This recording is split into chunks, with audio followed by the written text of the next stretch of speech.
Welcome back, everybody. Our next speaker is Sinem Coleri Ergen. Sinem did her PhD at UC Berkeley, and she has been working on a wide variety of topics, including vehicular communications, machine-to-machine communications, LTE, 5G, and a wide variety of very important topics for CPS communication. And currently she's an associate professor at Koç University in Istanbul. Welcome, Sinem. Thank you. Thank you for the nice introduction. So today I'm going to talk about wireless network design for cyber-physical systems. So first I want to motivate you for this topic. So why is it interesting to design wireless networks for cyber-physical systems? And I will try to do that by giving my experience in wireless network design since 2000. So I started my PhD in 2000. And at that time, so everyone was interested in wireless sensor networks. So it was a very big topic, and it was very interesting. So Berkeley professor called Chris Pister designed this small wireless sensor nodes. And so another professor designed operating system for that, and people were thinking about deploying millions of them in the forest. So a lot of people were working on the communication of these large-scale wireless sensor networks. Okay, and the idea there was to collect data, physical data, sensing data from these wireless sensor nodes. And the question was, how can we make them energy efficient so that they last for years? And how do we give any delay guarantees for this sensor? So it was, people were not concerned a lot about how to use this data, but they were concerned about collecting this data from wireless sensor networks. And I also worked on that during my PhD. So we designed a wireless magnetic sensor network for traffic monitoring. And what we were doing, so we were placing these wireless sensor nodes on the road. So we designed this hardware, we did some signal processing, and then there were so if we don't have a smart wireless communication protocol design, they were lasting only for 9 days, so this was not enough. So we did energy efficient communication protocol design, and our idea was to collect data from these wireless magnetic sensors and send it to the access point on the side of the road. Okay, no control system yet. Then I graduated, I went to Prelli and worked on the Intelligent Tire project. So in the Intelligent Tire project, so we placed sensors within the tire, and so we couldn't place any battery. So then it was, so it has to harvest energy from the vibrations in the tire. And we were again only concerned about the communication part. So it's a really strict requirement. It's a communication system with very strict requirements, like very strict delay guarantees, and it has to be very energy efficient, rely on the energy harvesting technology. It was extremely challenging, and but we still didn't care about the control system part. Then in 2009, I came back to Turkey as a professor, and then I applied for a European Union project on intravehicular wireless sensor network. So there are many sensors within the vehicle, and I wanted to design a communication protocol for that. Then I was trying to understand the requirements of this system so that I can design this wireless network. Then I realized that actually there's a control system there, so vehicle control system. So these sensors will collect the data, and actually there's a control system, vehicle control system, that will use them. So I have to understand somehow this control system so that I can start understanding the requirements of the system and design my communication protocol for that. So that's how I started working on wireless network design for cyber-physical systems or for control systems.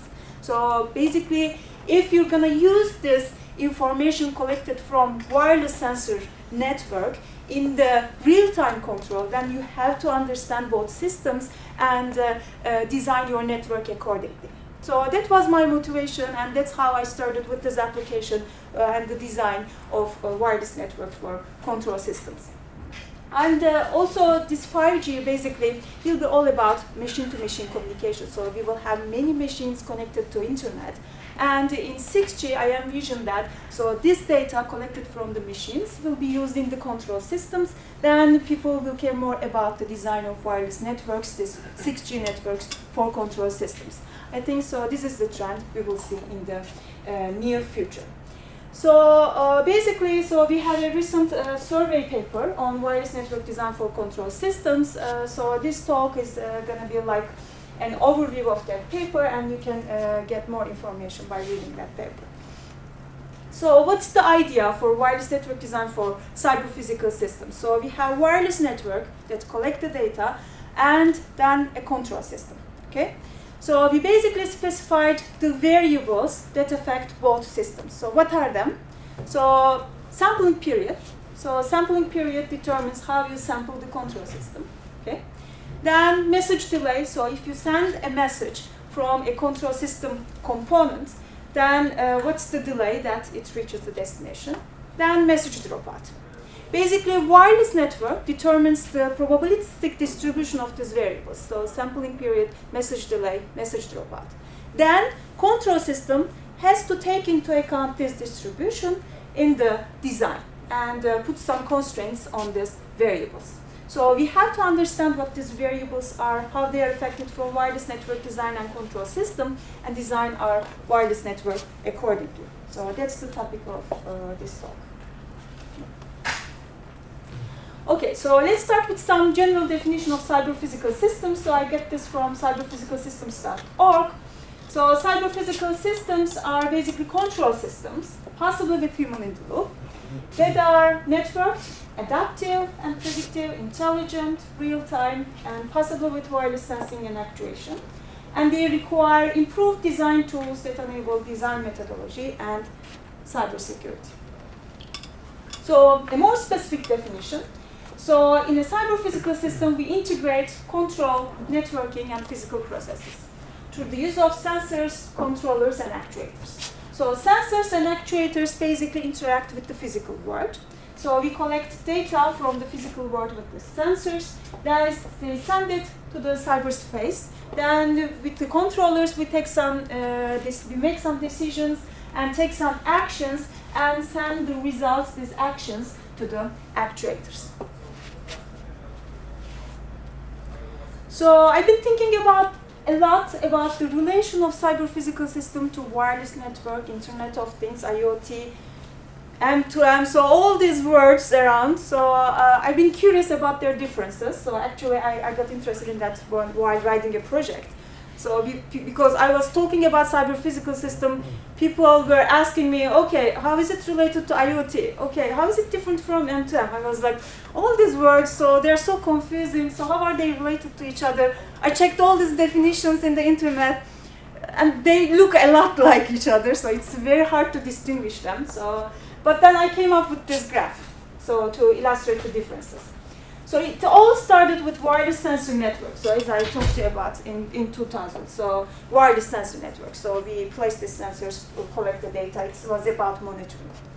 Then people started thinking about connecting them to internet. Then this connection to internet basically increased the number of sensors. So we will have more sensors, more applications with this connection and using this connection. Then currently, so there's a recent trend, energy harvesting. So if we can harvest energy from the environment instead of relying on batteries, then we may have more applications. So this will increase the number of sensors even more. Okay? Then there is M2M, so machine-to-machine communication. So in machine-to-machine communication, so we will have machines communicating to each other, some kind of control. So we have some level of control, but people are more concerned about ultra-reliability in that area. So we have some control, but we are more concerned about the ultra-reliability of the transmissions. But when we say CPS, cyber-physical system, it's more about the control. So we really have a real-time control system relying on wireless network. So in wireless network design for cyber-physical systems, so we have sensors, actuators, and controllers, okay? So they all connect to a wireless network. So why do we need wireless networks? So why can't we connect them through wires? So there are many advantages. So it's easier to install them and maintain them if they are wireless. Then there will be low complexity and cost, and also large flexibility. So we can place them anywhere easily. If they are broken, we take them out, then put another sensor. So it's much easier to manage them. Okay? And this wireless, using wireless networks for cyber physical system is also backed up by several industrial organizations. So they have standardization on that, like ISA, HART. So we have wireless HART, and we have another protocol for that. I will talk about this standard. So there are a lot of standardization of wireless network design for cyber physical systems. Of course, these benefits have some cost. So what's the cost? So it's very hard to design these systems. So why is it hard? So in wireless communication system, basically, so I will talk a little bit about the details of the wireless communication. So did you take any wireless communication class? So should I assume no background at all? Or you have some idea? Okay, a little bit. Okay. So if you have taken any class of wireless communication, you should know that packet error probability is always non-zero. Okay? So you should never assume that your packet is received successfully. So there's always non-zero packet error probability. And I will talk about the details of that. So basically, so this is a drawback of wireless communication. Then non-zero delay. Of course, when you sample the data, it will take some time to send it over a wireless channel, right? So you take the data, then you put it into a packet, then you send it to other nodes. So when you send it, so there may be other packets that you send it earlier. So there may be still in the queue, so you will have some queuing delay, right? Then there may be other nodes around, so you have to share the medium with these other nodes. So you may need to wait for them. So this is called access delay. I will give all the details later on, but just to give you some idea. Then after you start transmission, so it's not sent immediately. So there's a transmission delay. So all these delays accumulate. So there's a certain delay associated with sending a packet over a wireless channel. Okay. Then you have to sample and quantize the sampling data. Okay. So if you send it over a wire, you may not need to do that if it's an analog system, so you don't need to sample or quantize, right? But if it's a wireless system, so you have to sample it, quantize it, and put it into packets and send it, okay? So this causes some errors. And then usually, so with wireless communication, we remove wires for data communication. Then why should we have wires for power, right? Then they either rely on battery or some kind of energy harvesting technology. So then we come to the control system design. So control systems, until recently, so they were all assuming that all the packets are successfully transmitted. So there is no, and sometimes it's analog, so you send these signals directly without any sampling quantization. Okay? So, but since 2000, there have been a lot of work on that area also. So, how do you design a control system when there's a packet error? So, how do you design a control system when there are delays, message delays? So, there's also a lot of work on that. But still, these two areas are not combined.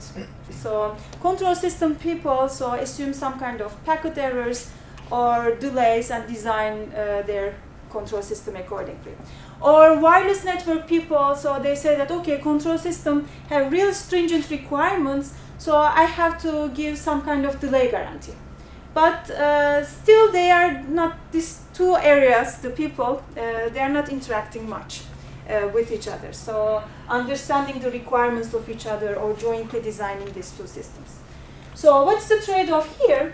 So if we have smaller packet error probability, smaller delay, smaller sampling period, this is good for control system. So it improves the control system performance.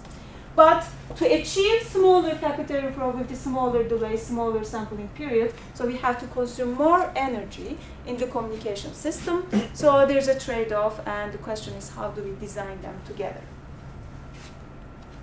So here's an example for the illustration of the trade-off. So here, so here we have message delay. So in the x-axis we have message loss probability, and on the z-axis, actually, we have control cost. Okay. So here sensors, so there was a certain number of sensors sending data to the controller over a single hop wireless protocol, IEEE 802.15.4. And you see that as message loss probability and message delay increases, so control cost increases. So here you have a transparent region because we put a maximum allowable control cost. So we don't want the control cost to go above a certain value. So this part basically is infeasible. Okay? And we see that actually when message delay and message loss are very small, so we have another infeasible region. So the reason for that is the communication part. So you can't achieve very small message loss probability or message loss delay due to the constraints of the communication system. Okay, so this was all introduction. So what's the outline? So I will start with a few applications of cyber physical systems where we can do this joint control, joint design of control and communication system. So then I will briefly give system model. Then I will talk about critical interactive variables of control and communication systems, which I talked about earlier. So these critical interactive variables are sampling period, message loss, message delay, so how they are affected by control and communication systems. Okay? Then I will continue with control design, incorporating this critical interactive variables. So how do we design control system by taking them into account? Then I will briefly talk about wireless network standardization and key network parameters, key wireless network parameters that affect these critical interactive variables. Okay, so we have critical interactive variables in the middle. So how do we design control system taking them into account, and how do we determine the effect of network parameters on these critical interactive variables? Okay. Then finally, so we will talk about wireless network design for control systems, understanding these critical interactive variables.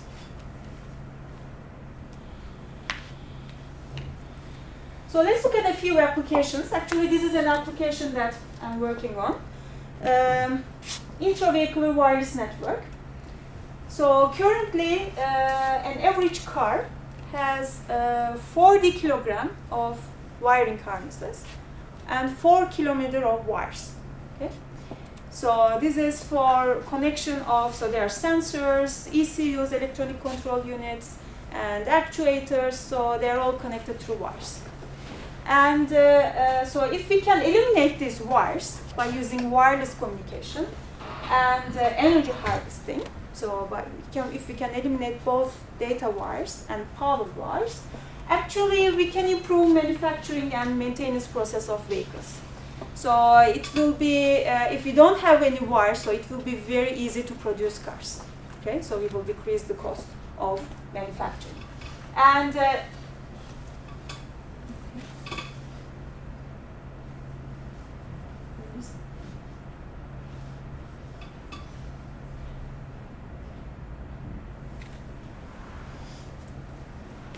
And if we can eliminate these wires, we will decrease the weight of the car, so this will improve the fuel efficiency of the vehicles, and decrease the greenhouse gas emission, and it will be very flexible, the car architecture. So we will be able to place any sensors anywhere, take them out, or put it somewhere else, so it will be very easy to manufacture and maintain a car. And in this intravehicular wireless architecture, so we will have a central control unit, a battery, and electronic control units, and many wireless sensors and wireless actuators. Okay? So Tpms is the first example of a wireless sensor within the vehicle, so tire pressure monitoring system. So it has it in almost every tire now. Okay? And intelligent tire was another one. So it's again based on the idea of putting sensors within the tire, but the difference from tire pressure monitoring system here, it only monitors the pressure, and the data rate is very low. So if you send the pressure data every 5 minutes, it's fine. But in the intelligent tire project, so we had accelerometers within the tire so that it can detect whether the car is sliding, or so some data to use in the control system. So the data rate was extremely high. So let's look at another application. So similar idea, so we can apply to the aircraft actually. So this is also an active research area. So there are again many sensors within the aircraft. So in the interior, cabin pressure sensor, engine sensors, outside, arc detection, landing gear sensors, so many sensors, and again a lot of wiring. So not 40 kilogram, but much more than that. Okay. And if we can use wireless communication instead of wires, so we can reduce the overall weight, maintenance cost, and improve the efficiency of the aircraft. Okay. So this is more classical example. So building and industrial automation. So we will have wireless sensors for temperature monitoring, pressure, humidity, and flow rates. And when we remove these wires from the sensors, actually it will be very easy to install them and maintain them. So this is another application. So what's the system model? So in the system model, so we have wireless sensors, controllers, and actuators. So sensors basically sense this data from the plant and send it over a wireless network to the controllers. Okay. Then controllers make some decisions and generate commands and send it to the actuators over a wireless network. What's the objective of this design? Basically, so this closed-loop system has some desirable dynamic and steady-state response characteristics. So there are different kind of objective functions people work on. So the common one is stability, and we have many definitions for stability also. So one example is input-output stability. So ability of system to produce bounded output for any bounded input.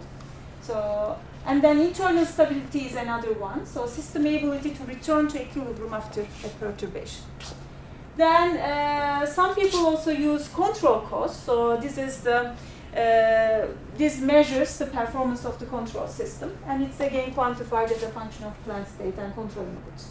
So this design basically should be able to efficiently attenuate disturbances and able to handle network delays and losses. So what are these critical interactive variables that I've been talking about? So first, let's define them. So the first one is sampling period. So when I say sampling period, actually I'm assuming that we are talking about a time-triggered system. So there are also event-triggered control. I will also briefly talk about that later on. So for now, just assume that we have time-triggered system, and the plant is sampled with a certain period periodically. Okay? And the time interval between each sampling is constant and is called sampling period. So basically, sensors sample that plant, the situation of that plant, periodically. And the time interval between them is called sampling period. So this is our first critical interactive variable. Okay? So the second one is message delay. So now sensor sample this plant, and can you see that? So sensor sample this plant, and then it wants to send it over the wireless network. Okay? So what can happen? So probably it cannot send it immediately. So because of the delays that I talked about, like queuing delay, access delay, transmission delay. So after a certain time, this packet is transmitted. And you see that actually something happens and this is lost. Okay? Then it waits for some more time and send it again. And you see that it's also lost. So it's possible. This is a wireless network. Then it waits more and send it again. And now it reaches to the controller. Okay? So the message delay actually is the time from the generation of this sampling data until it's actually received at the controller. Okay? So this is called message delay. And so and that's what we care about in the control system. Okay? So this is our basically second interactive variable. So the last one is message dropout. So it's possible that, so basically these are all packets corresponding to the same message. Okay? So you may have a certain number of packets allocated for that message. Okay, so and they may all fail. So you transmit it, it fails. You transmit it again, it fails. And if they all fail, we say that that message is lost. Okay.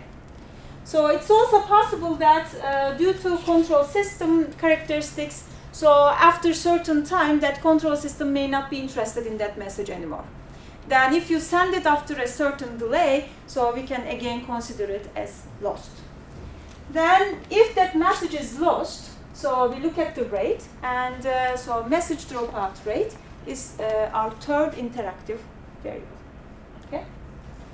So what were these critical interactive system variables? So these are the variables basically that affect both wireless network design and control system design. So they interact, wireless network and control system interact through these interactive system variables. Okay. So basically wireless network design, so determine packet delay and packet loss, their probabilistic distribution. And this basically affects message delay and message dropout.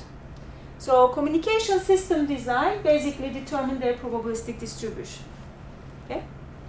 Then control system, so this probabilistic distribution is input to the control system together with the sampling period. So how frequently or with how we sample this control system affects the performance of the control system. So this is the interaction between communication system and control system. So through this interactive variables. Okay. So now we will go more into detail. So sampling period. So how is it affected? What's the control system perspective and communication system perspective? Message delay. So what's the control system perspective, communication system perspective? So we will look at them in detail now. So let's start with the sampling period. So control system aspect. So what's sampling period? So we may have time-triggered sampling or event-triggered sampling. So time-triggered sampling, so we assume that so the control system, basically the plant is sampled periodically. And the time interval between this sampling times is constant and is called sampling period. Okay? So this is how time-triggered sampling works, and it's commonly used model. So you periodically sample the plant. Then recently it's been getting popular, this event-triggered sampling. So what's the motivation for that? So if the condition of the plant is not changing, it's the same. So why do you need to sample it periodically, right? So in some cases, so you may need to sample, so if there's a big change in the plant, then you may need to sample it more frequently. If nothing changes, you may not need to sample it at all, right? So this is the basic motivation for event-triggered sampling.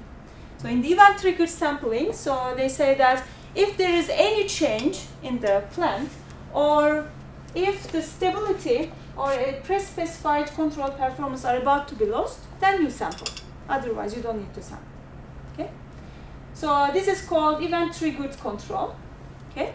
Then what you see, so the samplings are not regular, right?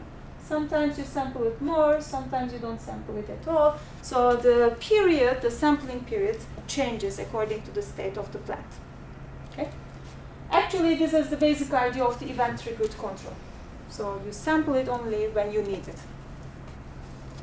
There's also called a control called self-triggered control. So in that case, what you do, so according to the model of the control system, you determine the time you will sample the system next. So beforehand. Okay?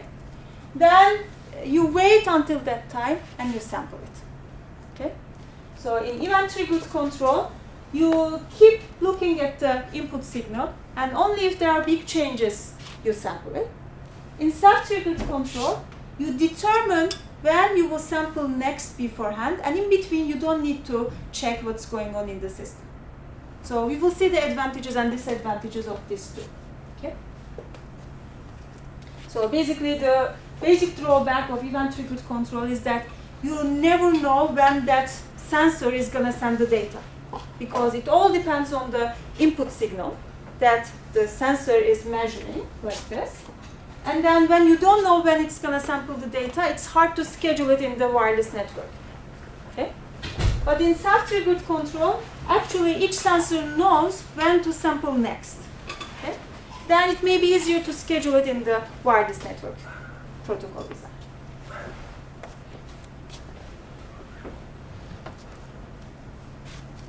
So this was the control system aspect. So either time-triggered sampling or event-triggered sampling. So in the time-triggered sampling, so the plant is sampled periodically. In the event-triggered sampling, so it's not regular. So now let's look at that from the communication system perspective. So basically, choice of control system sampling determines message generation pattern in the wireless network, and it's very important when you design the wireless network protocol. So time-triggered sampling, so basically you know when the sensor generates samples and packets, because it's periodically generated, and you know beforehand when they are generated, and you can schedule the transmissions of these sensors. Okay? But in the event-triggered control, basically you don't know when the sensors are going to generate data. So if you have large number of slow dynamical plants, which means that you have a large number of plants, but they send data infrequently, okay? Then what you can do, so you can use random access mechanism. So do you know what random access is? So in the random access, so basically in communication system you have two main types of communication. So random access or scheduled. Okay? So in the random access, what we do, basically, you have a certain, so each node, when it has a packet to send, so it listens to the channel. So if there is no other node transmitting, so it transmits the data. Okay? So if there are other people, which means it can detect it by listening to the channel, then it waits for a random back of time, and then it listens to the channel again after this random back of time, and then tries to send it again. Okay? So random access protocol is easier to design because each node independently just listens to the channel. If it's idle, then it transmits the packet. And the drawback is that since we don't have control of transmissions in the network, so there may be collisions.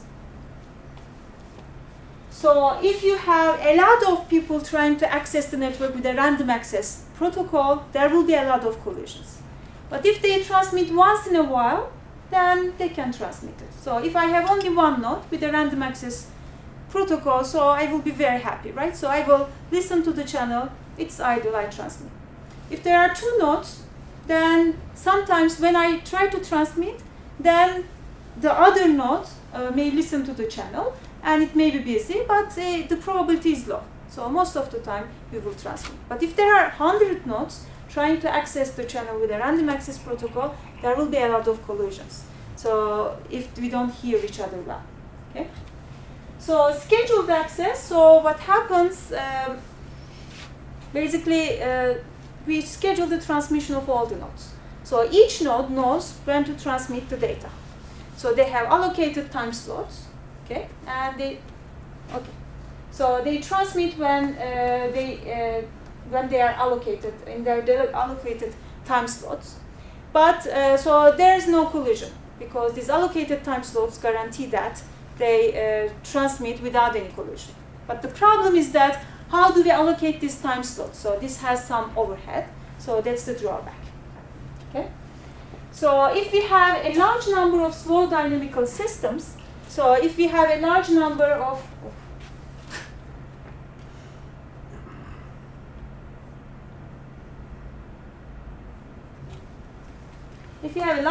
slow dynamical plants, so it's better to use random access mechanism. But if we have small number of fast plants generating data all the time, it may be better to use scheduled access. Then self-triggered control actually is in the middle. So we know with self-triggered control when the sensors will generate data, okay, so that we can schedule their transmissions. So this was the first critical interactive variable, sampling period. Okay. Now let's look at the second one, message delay. So again, we start by looking at this critical interactive variable from the control system aspect. So there are two kinds of message delays. So basically, remember, so we have sensors, they send the data to the controllers, then controllers execute some control decisions and send the commands to the actuators. Okay? So we have sensor to controller communication and controller to actuator communication. And we have a certain delay associated with them, and they both affect the performance of the control system. So delays are never good for a control system. So you want to minimize them. Okay? And they affect control system performance and stability. So there have been a lot of work in the control system society to compensate for these delays. So they design these predictive filters. So if there's a lot of delay, so that they can predict the state of the plant, and unless it's too large, so it can compensate for that. Or we know that delay variation is very bad for the control system. So even if mean delay is small, so if there are a lot of variations around that mean delay, so control system designers don't prefer that. So they have some solutions of buffering the data so that they trade the mean delay for its variation.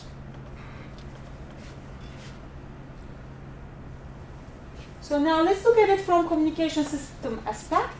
So why do we have delay? So basically, each node generates many packets, okay? And then these packets are queued. So even if you send the packet, so there may be other packets in the queue. So that packet basically may need to wait for the other packets. And this is called queuing delay, okay? So when you send the packet, it means that it's not sent immediately. So the first one is queuing delay. So they wait for other packets in the queue. Then before the transmission, so there may be other nodes around. So they may try to access the channel, right? Then this node may need to wait for these other nodes if they started the transmission earlier, okay? So this is called access delay, okay? So they are at the beginning of the queue, but still they cannot transmit because they have to wait for other nodes around. And then even if they start, so it's not transmitted immediately, so there's a transmission delay, right? So, and this transmission delay depends on the transmission rate. So if the rate is high, this transmission delay will be low. And also amount of data to be sent. So if we have a lot of data, it will take a lot of time to transmit it. If we have short packets, so it will take less time, okay? So these are the components of the delay. And when you design a wireless network, especially for control systems, so you have to minimize them, okay? And the question is, how are you going to do that? So then the wireless network design for control systems should take into account all these delays and their effect on the control system performance, and try to see the trade-off there. So the last critical interactive variable is message dropout, okay? So message delay was not good for the control system, so you try to minimize it or decrease the variation. And again, message dropout is not good for the control system, right? So why do you have message dropout? So basically, you may have multiple packets corresponding to a message in the control system. So you transmit one packet, so it may be lost, but then you transmit again, then again. But after some time, so you may give up. Or the delay is too large, you may give up. Then we say that we had message dropout, okay? So message dropout can be due to wireless network, or control algorithm after some time may discard it. Then we have message dropout, okay? Again, similar to the delay, we have two kinds of message dropout. Either from sensor to controller, we may have message dropouts, or controller to actuator, we may have message dropouts. Then how do we overcome for that? Again, we can estimate the plant state to compensate for the message dropout. Or we can derive some upper bounds to guarantee the stability of the system. So the control system may tolerate some message dropouts, but it will not tolerate it too much. So we can calculate the upper bounds for updating interval so that we can guarantee the stability of the control system. So now let's look at from the communication system perspective. So why do we have message dropouts in the wireless system? So basically, so there are many effects in the wireless system. So the first one is shadow fading. So between transmitter and receiver, so you may have obstructions.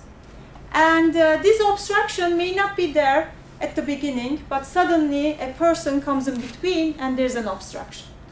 And this decreases the received signal strength, so the quality of the transmission, and you may have message dropouts. Okay? Then another effect is multipath fading. So basically, when you transmit a signal in the wireless channel, so if there is no obstruction in between, you can get one signal from the direct communication. But if you are in a building or in an urban area, so you will also get many reflections from the objects around. Okay? Then what happens is that these components basically add up on top of each other. And sometimes they add up constructively to improve the signal strength. Sometimes they add up destructively to decrease the signal strength. So suddenly, so you may have experienced this in your car probably. So suddenly the signal is too good, and in the old times we were experiencing it much, but not now maybe. Then the signal is good, then suddenly the quality goes down. So this is because the signals add up constructively at some point, then destructively at some point, and you see changes in the quality. Okay. How many minutes? You can stop anytime. Okay. Okay. So I will stop soon. So then we have Doppler shift effect. So if transmitter and receiver has some relative movement, so there will be changes in the received frequency, and this may decrease the quality of reception. Then we will have interferences. So unintentional interference, so there may be other people communicating at the same frequency around. Then you will get some unintentional interference from them. Or we may get some intentional interference in the form of attacks, security attacks. Okay? Then communication system design should take into account all this. So you cannot say that I design a vehicular autonomous car, for instance. So there's a wireless communication from the sensors to the vehicle control system. So if there's an attack, it's not going to work. So you cannot say that. So your system should be able to tolerate all this. So last slide.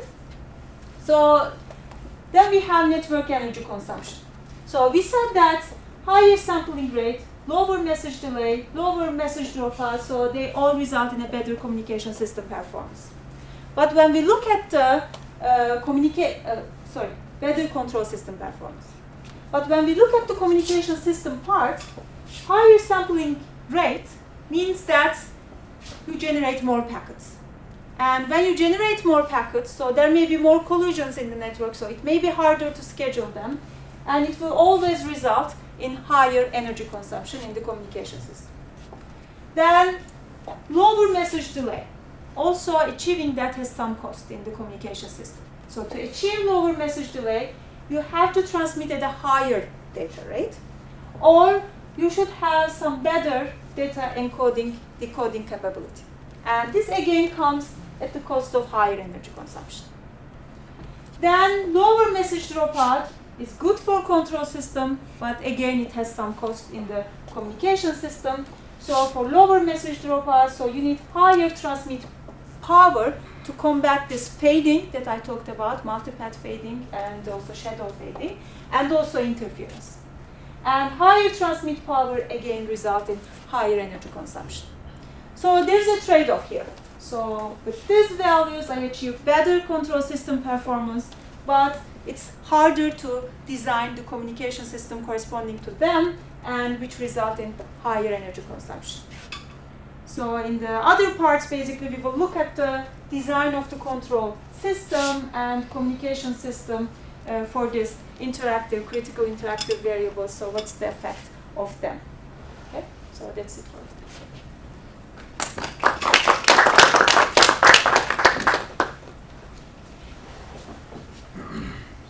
Thank you very much, Sinem. Any questions from the audience? So was it hard to understand communication system because everyone, was it okay? Oh, okay. For me, it was great. Yes? I have one. Yeah, it was good. Thank you. It's sort of a, just asking your opinion on when you think something might occur in practice. So do you see like vehicle-to-vehicle networks happening before wireless intra-vehicular networks, like replacing CAN and other things? So vehicle-to-vehicle definitely will occur before. Okay. Because wireless intravehicular is considered as a more futuristic topic.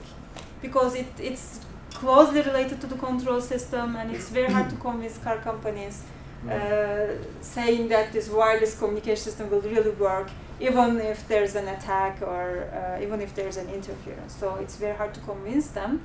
But vehicle to vehicle, so the car companies are very interested in that. So they're planning to make it mandatory. This IEEE 8.11p protocol. I don't know how they're gonna use it because it's not reliable. So that's the problem again. So you can't use it for control actions because any attack will kill it. So it will not work. But somehow there's a strong push for this vehicle-to-vehicle communication, and they're going to put it all the cars. Maybe they're going to use it for non-safety critical applications. So my guess. But soon, I believe, so I'm also very active in that vehicular network area, we will have autonomous platoons.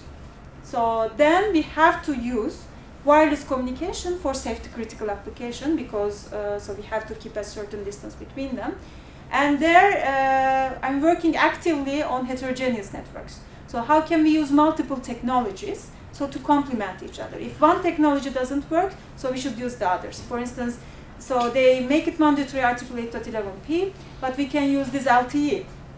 So to complement it. So I'm working on visible light communication. So how can we use these headlamps to send data by using visible light? Or in the worst case, so sensors will take control. So somehow there should be a lot of backup mechanisms so that we can really use this wireless communication for safety critical applications. So for the intra stuff, like what do you think the timeline is? Like 20 years? I think. Yeah, 20 years maybe. Yeah, it will come with the small applications. Intelligent tire is one of them. Sure, so I worked on that project from 2006 to 2009. So, and I talked to them around 2014. So they said they put it into Formula One cars, and they were talking to Tesla. So slowly, so with some examples, or it may start with non-safety critical applications like rain sensors, like small sensors. Then once it got reliable, so move to more critical applications. So it will be slow, I think, not immediately. It's replacing all the sensors. I got a question.